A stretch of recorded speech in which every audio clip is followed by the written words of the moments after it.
Jaipur greater नगर निगम की महापौर सौम्या गुर्जर सहित 2 पार्षदों के निलंबन के बाद उनके भ्रष्टाचार में लिप्त होने के वीडियो वायरल हुए। वीडियो में सफाई ठेकेदार कंपनी से 20 करोड़ की रिश्वत की मांग किए जाने का मामला वायरल हुआ है।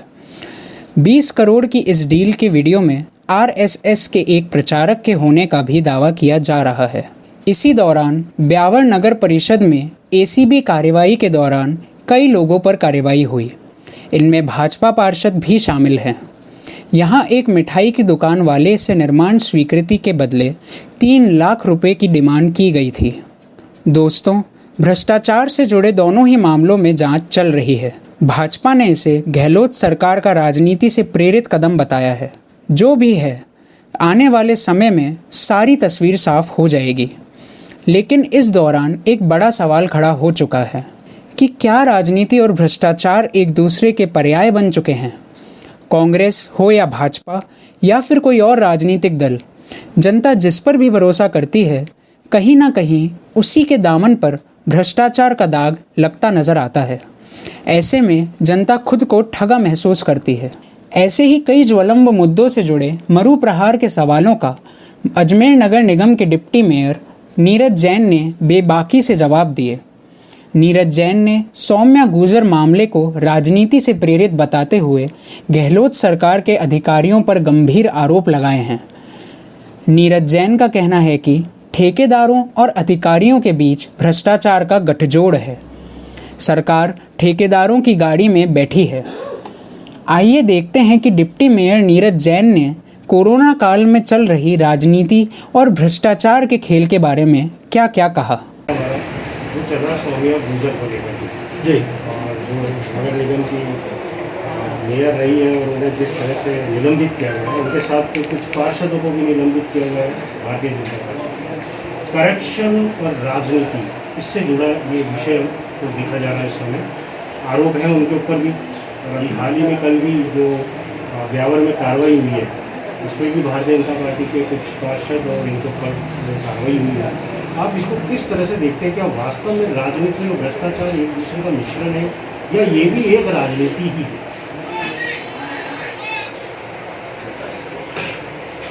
वो कत्ल भी करते हैं तो चर्चा नहीं होता, हम आहा भी भरते हैं, हो जाते हैं बदनाम।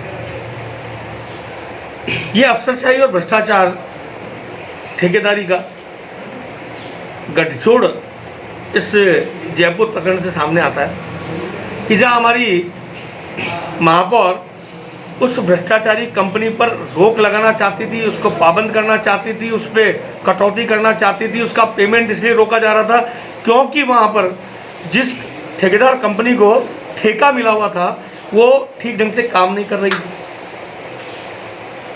अफसरशाही चाहती थी कि उसका भुगतान हो जाए। तो ये अफसरशाही और भ्रष्टाचारी ठेकेदार कंपनी का जो गठजोड़ था, उस गठजोड़ में कुठाराघात हो रहा था। ऐसी स्थिति में सरकार में बैठे हुए कतिपय कुछ नेताओं ने, मंत्रियों ने ये षड्यंत्र में कहीं न कहीं उस अफसरशाही का सहयोग किया और अफसरशाही और भ्रष्टाचारी के जो गठजोड़ से जो स्थिति पैदा हुई, उसकी गाज सौम्या गुर्जर पे, हमारी महापौर पर, उन पार्षदों पे गिराई गई जो कि उस कंपनी को सबक सिखाना चाहते थे, जो ठीक ढंग से काम नहीं कर रही थी। और सरकार के जो हमारे मुखिया है राजस्थान के अशोक जी गहलोत, उनके बस में वैसे भी कुछ नहीं है। कि सरकार किस प्रकार चल रही है आपको ध्यान है। आपस में मंत्री लड़ रहे हैं, एमएलए आपस में लड़ रहे हैं, इनके विधायकों के और अफसरों के झगड़े चल रहे हैं। और ऐसी स्थिति में जब एक भ्रष्टाचारी कंपनी, एक ठेकेदार कंपनी अपना रसूखात से, अपने दबाव से, एक जिसे कहते हैं ना कि दबाव बना करके अपना पेमेंट करवाने के लिए इस प्रकार षड्यंत्र रचा, उस षड्यंत्र की परिणति सौम्या गुर्जर का निलंबन है। सरकार का कोई नियंत्रण इसमें नहीं था। वो तो साफ दिखता है कि कैबिनेट की मीटिंग में यूडीएच मिनिस्टर और एजुकेशन मिनिस्टर आपस में लड़ लेते हैं। तो ये वो सरकार है जहाँ अशोक गहलोत जी के बस में कुछ भी नहीं, न तो उनके यहाँ शांति धारीवाल उनके बस में, न डोटासरा उनके बस में। और जो राजस्थान की अफसरशाही, वो ठेकेदार कंपनी के ट्रक में बैठी हुई।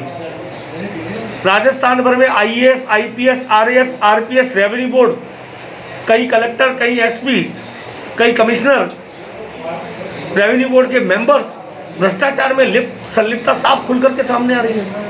तो ये भ्रष्टाचारी गठजोड़ के कारण से कहीं ना कहीं विपक्ष की आवाज़ दबाने के लिए, और मुझे लगता है कि हमारे राजस्थान के जो मुख्यमंत्री हैं वो सरकार बचाने के लिए किसी भी हद तक जा सकते हैं।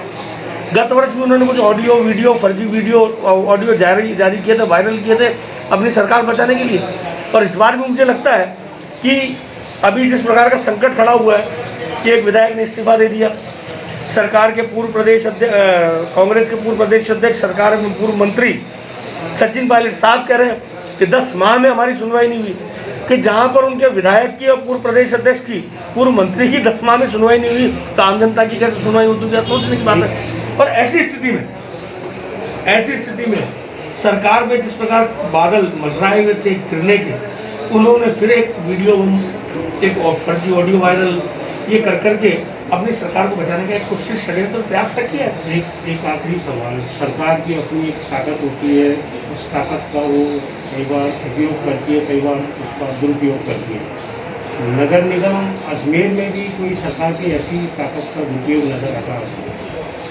देखिए, मुझे लगता है अजमेर स्मार्ट सिटी प्रोजेक्ट में काम चल रहा है। नगर निगम का एक प्रतिनिधि होने के नाते मुझे लगता है कि जिन कामों के लिए हमारे जनप्रतिनिधियों से चर्चा होकर के अजमेर के विकास के पहिए को आगे बढ़ाना चाहिए, नगर निगम में भी जो काम होने डेवलपमेंट के उसमें होना चाहिए। तो ध्यान में आता है कि कोरोना काल में हमारे द्वारा हमारे सभी पार्षदों ने प्रस्ताव पारित किए कि ऑक्सीजन कंसंट्रेटर, क्योंकि ऑक्सीजन की बड़ी किल्लत चल रही थी, 25 लाख रुपये जेएलएन हॉस्पिटल के ऑक्सीजन कंसंट्रेटर के लिए दिए, और 15 लाख के ऑक्सीजन कंसंट्रेटर नगर निगम खुद खरीद के रखेगा, आम जन तक पहुंचाने का प्रयास करेगा। एक प्रस्ताव हमने ये पारित किया।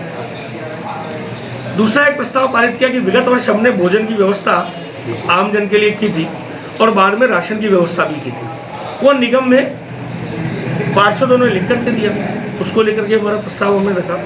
लेकिन सरकार में बैठे हुए अफसरों की नीयत नहीं थी कि आम जन की सेवा करने में कहीं ना कहीं भारतीय जनता पार्टी का बोर्ड काम करे, इसलिए उन्होंने उनको स्वीकृति नहीं दी।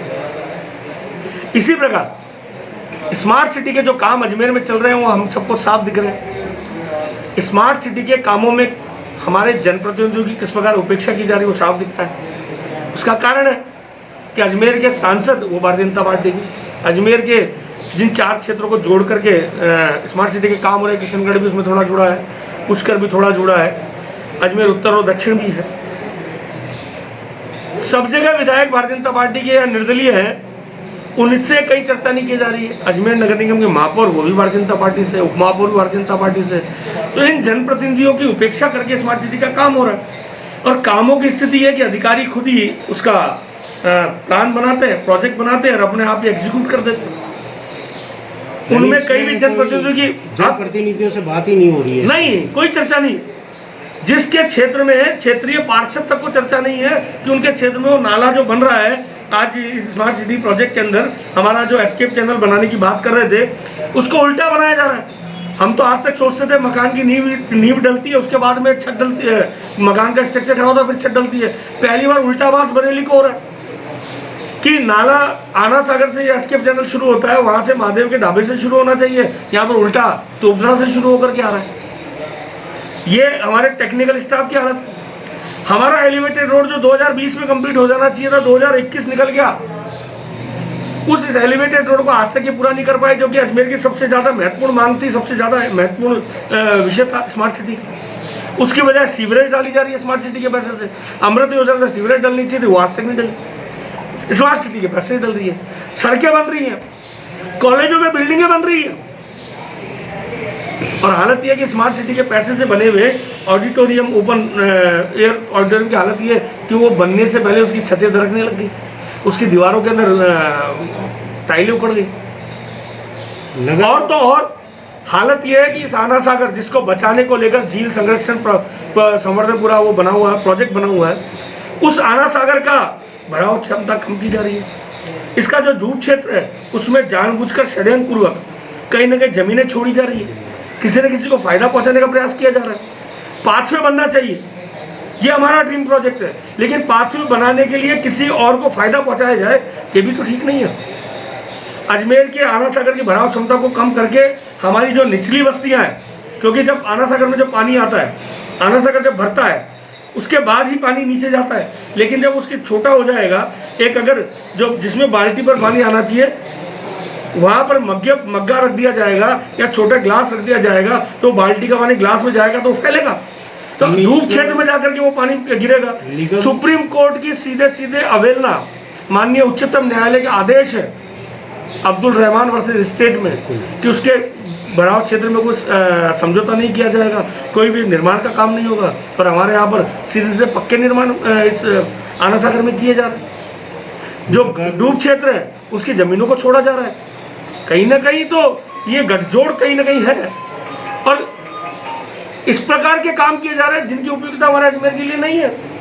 तो ये हालत है। आप जो कह रहे हैं सारी परिस्थितियों के बीच नगर निगम के कमिश्नर और कलेक्टर से क्या चाहते हैं? देखिए, मुझे लगता है कि हमारे जिलाधीश बहुत संजीदा है, लेकिन उनकी संजीदगी अगर अजमेर के काम ना आए तो उसकी कोई उपयोगिता नहीं है।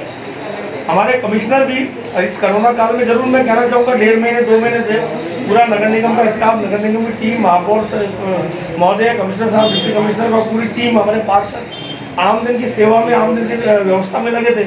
इंदिरा रसोई चलानी हो, चाहे सैनिटाइजेशन का काम करना हो, चाहे मास्क वितरण का काम करना हो, चाहे जन जागरण का अभियान करना हो, ये सारे काम उन्होंने किए। उस काम में हम रत थे। सफाई व्यवस्था उसके बाद भी शहर की कहीं बिगड़ने नहीं दी, सफाई व्यवस्था प्रॉपर रखी। इवन दो शमशान में लकड़ी से लेकर फ्री एम्बुलेंस तक ये व्यवस्था नगर निगम ने की। कोई कोरोना काल में किसी के परिवारजन नहीं होने के कारण से किसी का अंत्येष्टि न हो, ऐसी स्थिति हमने नहीं होने दी। हर चीज़ का ध्यान, हर काम को हमने करने का प्रयास किया। सूखा राशन पहुंचाने का प्रयास हमने किया। हमने आम जनता से सहयोग लेकर के राशन पहुंचाया। हमारे जो प्राणी है, चाहे श्वान हो, चाहे गाय हो, चाहे बंदर हो, उन तक, चिड़िया तक, पक्षी तक, उस तक भोजन पहुँचे, दाना पहुँचे, इसकी व्यवस्था नगर निगम ने की। और तो जिनके यहाँ खाने कमाने की व्यवस्था नहीं थी, उनको भोजन का कहीं संकट पैदा नहीं हुआ है। सामाजिक संस्थानों से, भामाशाहों से, तो NGO से तो हमने करवाया ही करवाया। साथ ही इंदिरा रसोई में निःशुल्क भोजन की व्यवस्था राज्य सरकार ने आदेश जरूर दिए, उसका एग्जीक्यूशन भी नगर निगम ने किया। तो निश्चित रूप से नगर निगम द्वारा इस तरह के कई काम करने का प्रयास किया गया, आमजन को राहत देने का। और मुझे लगता है कि अगर इस प्रकार हम काम करते रहेंगे तो निश्चित रूप से अजमेर का विकास चंगोर फैलेगा, और अजमेर में जो काम होने चाहिए अजमेर की जनता है उसकी अपेक्षा पे हमारा बोर्ड खड़ा कर उतरने का प्रयास करेगा। तो दोस्तों, ये थे नीरज जैन, अजमेर नगर निगम के महापौर, और खूब सारी चर्चाएं आज हमने इनसे की है। आगे भी भविष्य में इनसे चर्चाएं चलती रहेंगी। फिलहाल इतना ही। एक बार फिर हम आपसे मुलाकात करेंगे।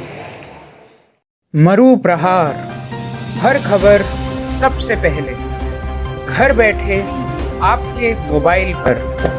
रहिए अपडेट मरु प्रहार के साथ, आपके अपने अजमेर से जुड़ी खबर, खबर अजमेर की। अजमेर की बात, मरु प्रहार।